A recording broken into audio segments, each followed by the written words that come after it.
Mesdames et Messieurs, honorables participants à cette 11e conférence de Moscou pour la sécurité internationale, c'est un plaisir et un honneur pour moi de m'adresser à vous de manière solennelle ici, pour la 2e année consécutive, au nom de la République du Mali. L'invitation adressée à mon pays et l'intérêt renouvelé de cette assistance pour entendre notre point de vue est un signe de l'importance stratégique de la sécurité en Afrique et particulièrement au Sahel dans la recherche d'une sécurité globale. Je réitère donc ici les remerciements de son Excellence le colonel Assimi Goïta, président de la transition, chef de l'État du Mali, à son Excellence Vladimir Poutine, président de la Fédération de Russie, pour son implication constante et constructive pour la sécurité dans notre région. Je félicite également mon homologue, Sergueï Shoigu, ministre de la Défense de la Fédération de Russie, pour l'organisation parfaite de cet événement de premier plan. Je remercie enfin le peuple russe pour son hospitalité envers la délégation du Mali et son soutien fraternel envers le peuple malien. Il y a un an, à cette même tribune, j'exposais la vision malienne des défis sécuritaires auxquels est confronté le continent africain en général, avec un regard particulier sur l'Afrique de l'Ouest et le Sahel, ces espaces sous-régionaux au sein desquels le Mali occupe une place centrale.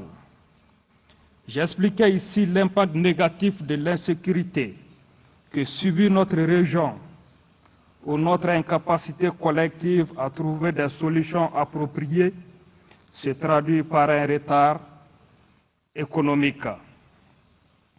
Cette malheureuse situation continue de se développer, d'autant que les facteurs géopolitiques, climatiques et sociologiques sous-jacents restent défavorables tant à l'échelle mondiale, régionale que locale.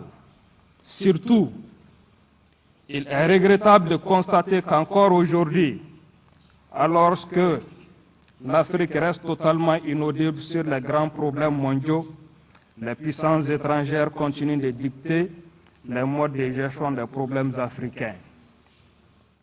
Leur complexe de supériorité et leur arrogance ne cessent de frustrer nos populations et d'humilier nos gouvernements. L'actualité nous le montre encore avec les crises au Mali, au Burkina Faso et au Niger, États centraux du Sahel liés par la géographie, l'histoire et la sociologie. Il est donc important de rappeler, devant cette audience éclairée, la nature des menaces et défis liés à la sécurité en Afrique, avant d'expliquer les raisons de l'échec des initiatives de coopération militaire expérimentées pour les maîtriser. Cela permettra d'ébaucher la vision malienne des solutions et stratégies appropriées pour corriger notre trajectoire collective. Quels sont les principaux défis sécuritaires du Sahel et de l'Afrique de l'Ouest?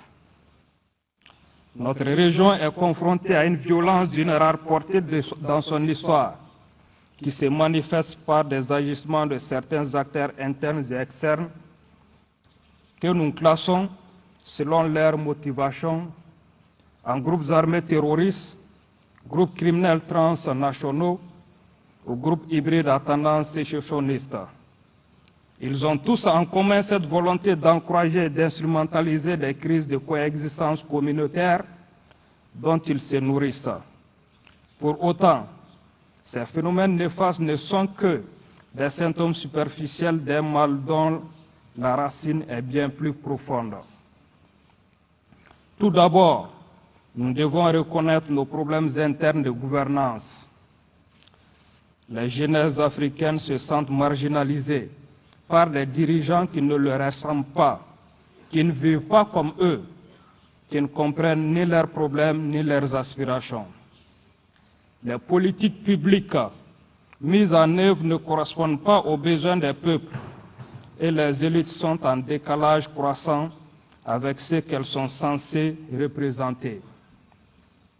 Le fossé se creuse de jour en jour, les inégalités s'approfondissent en continu. Ce décalage s'explique par le fonctionnement de nos jeunes États africains, qui est encore marqué par l'héritage des sombres périodes d'humiliation et de domination étrangère.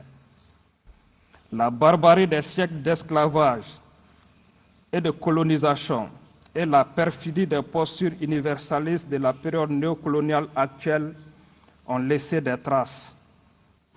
Sous prétexte de politiques libérales d'ajustement structurel, les systèmes éducatifs africains ont été détruits et les systèmes de sécurité ont été désarmés par l'ancien maître, désormais reconverti en partenaire stratégique. Ce même partenaire stratégique, qu'il agisse seul ou en bande organisée, continue de renforcer sa domination et entretenir la dépendance. Toujours disposé à donner des leçons d'humanité, il s'appuie sur des leaders qu'il manipule pour ses intérêts, souvent liés à l'exploitation des ressources naturelles. Il allume des incendies ravageurs qu'il fera ensuite semblant de venir éteindre en proposant des solutions miracles. L'attaque contre la Libye en 2011 est la parfaite illustration de cette pratique mafieuse. Cette stratégie préméditée de déstabilisation du Sahel a fait de mon pays, le Mali, la première victime. Malheureusement, sous les regards moqueurs et condescendants des voisins inconscients du danger qui les guette, le feu s'est étendu dans toute la région. Et les pyromanes se sont déguisés en pompiers, célébrés comme des sauveurs. Nous vivons encore aujourd'hui les conséquences de cette tragédie. La destruction du tissu social et du vivre ensemble dans notre espace obéit donc à des dynamiques et des influences externes qui exploitent les failles et faiblesses internes à nos sociétés. Pour autant, l'ère n'est ni à la victimisation, ni au fatalisme. Il s'agit plutôt de faire un diagnostic éclairé et lucide des raisons de l'échec des stratégies actuelles. Pour affronter ces défis, les pays africains ont peu de chances de réussir tant qu'ils avancent en rang dispersé. Leurs stratégies politiques et sécuritaires sont souvent imposées de l'extérieur et on observe une ingérence permanente dans toutes leurs décisions. Cette tendance risque de s'aggraver avec l'importation de la confrontation des grandes puissances sur notre continent dans le cadre d'une nouvelle guerre froide. Cela concerne non seulement les grands débats d'importance planétaire comme les questions climatiques ou la gestion des pandémies, mais aussi les politiques intérieures. Ainsi, certains chefs d'État sous influence, dont les pays ont une densité de population 10 fois moins faible qu'en Europe, reprennent à leur compte les solutions biaisées au contrôle de la démographie et imposent avec zèle des restrictions de naissance à leur propre population pour satisfaire l'hystérie anti-migratoire des pays européens. D'autres États jouent avec brutalité le rôle des gendarmes ou des gardes frontières au profit des mêmes pays européens qui leur donnent des miettes pour empêcher leurs frères de se déplacer, au mépris des droits et des intérêts de leurs propres frères. Les institutions régionales et sous-régionales, dont le financement est négligé par leurs propres membres, survivent grâce aux fonds extérieurs et doivent donc obéir à ceux qui les payent. Elles sanctionnent leurs membres sous le diktat étranger, sous les injections d'une puissance néocoloniale. À force d'imiter leurs maîtres, elles persistent dans le ridicule et mobilisent contre elles les peuples désormais éveillés. Dans ce contexte, les remèdes appliqués contribuent à aggraver le mal. Mon pays, le Mali, est depuis longtemps victime de cette attitude désastreuse qui touche désormais le Burkina Faso et le Niger. Les menaces actuelles d'agression collective contre le Niger, sous les ordres à peine voilés de la France, en sont la forme la plus lâche et dangereuse pour la communauté ouest-africaine. Maintenant, le plus important est de se demander ce qui peut être fait pour changer l'ordre déstabilisateur et prédateur qui entretient cette situation défavorable aux intérêts des Africains. Notre monde en pleine mutation est marqué par la remise en cause progressive des règles qui ont prévalu dans la conduite des relations internationales depuis la fin de la Seconde Guerre mondiale. Règles qui ont toujours été déséquilibrées, mais dont la nature injuste se renforce depuis la fin de la guerre froide. Dans ce monde globalisé et interdépendant, la puissance de l'Internet et des médias sociaux a créé un nivellement sans précédent de l'accès à l'information et des capacités d'influence. Les peuples africains, jeunes et dynamiques, disposant d'un accès aux mêmes technologies de l'information que les autres, sont désormais conscients de leurs forces et de leurs atouts face à la domination et l'injustice. Ils brisent le monopole des médias et des narratifs imposés. Il appartient aux États d'en faire autant pour que l'Afrique occupe toute sa place sur la scène mondiale.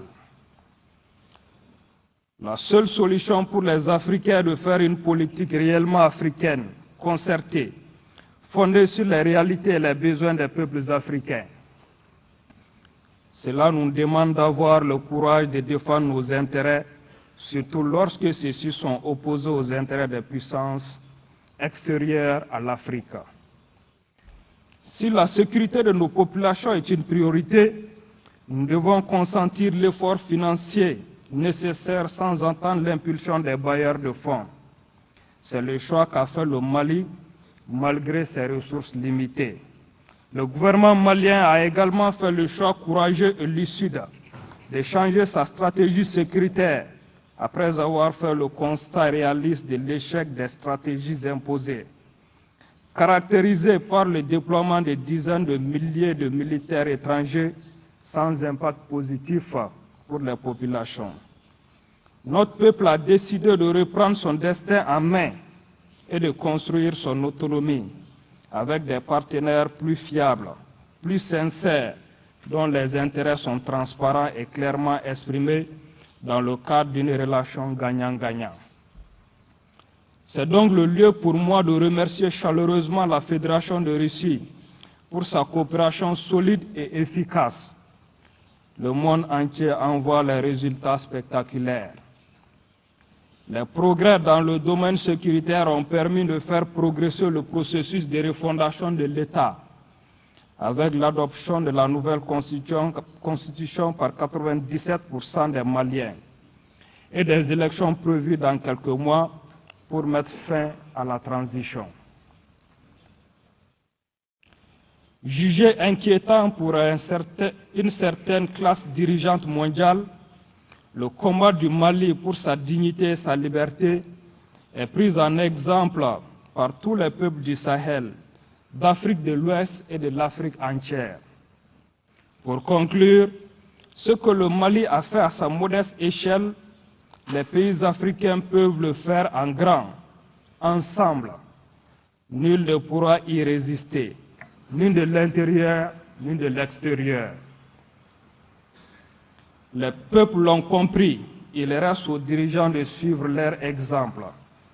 L'incurie des organisations régionales, incapables de trouver des solutions, mais promptes à condamner, menacer, sanctionner, voire attaquer militairement les peuples libres, engendre la création de nouvelles formes d'alliances basées sur la perception d'une communauté de destin et prête à se structurer et concurrencer l'architecture existante. Le chemin reste long et tortueux, mais nous sommes résolument optimistes, car l'ambition de redressement et de refondation de l'Afrique dépasse toute autre considération. Je lance donc un appel à la jeunesse africaine, fière et combative, prête à résister à la domination injuste. C'est à elle de se lever pour défendre ses intérêts et son honneur. Personne d'autre ne le fera. C'est une responsabilité générationnelle. Je vous remercie de votre aimable attention.